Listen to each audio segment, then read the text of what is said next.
L'objectif dans cette nouvelle vidéo, découvrir la gestion des comptes généraux.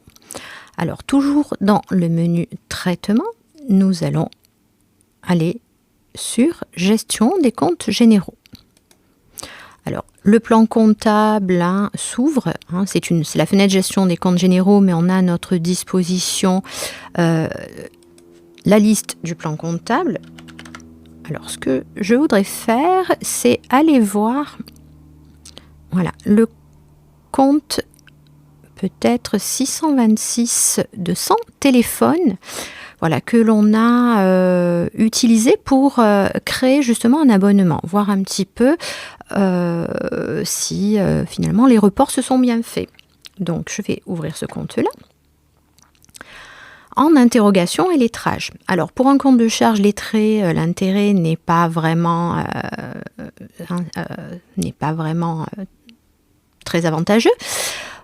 Par contre, nous allons pouvoir faire plusieurs choses sur ce compte-là. Alors déjà, nous pouvons remarquer que le logiciel a bien incrémenté les écritures d'abonnement. C'est des choses que nous avions fait automatiquement. Nous pouvons également, donc je vais un petit peu, nous pouvons également aller sur la rubrique cumul ici, et nous pouvons constater que nous avons eu au débit 3 mouvements en janvier, 1 en février, 1 en mars, pour un solde débiteur du même montant pour chaque mois. Ce qui peut être intéressant également, c'est d'aller visualiser le graphique ou les graphiques plutôt liés à un compte. Allez, on va voir. Alors là, il me demande ce que je veux. Est-ce que je veux les mouvements au débit, au crédit ou les soldes? Je vais lui demander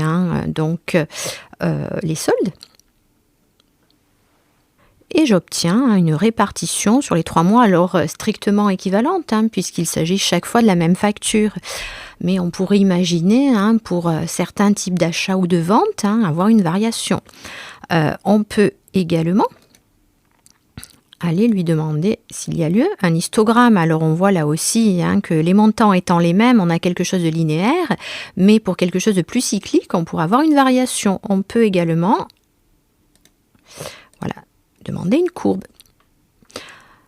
Donc ça peut être très intéressant pour le suivi de certains comptes et notamment les comptes de charges et de produits, d'aller visualiser les graphiques liés à ces variations.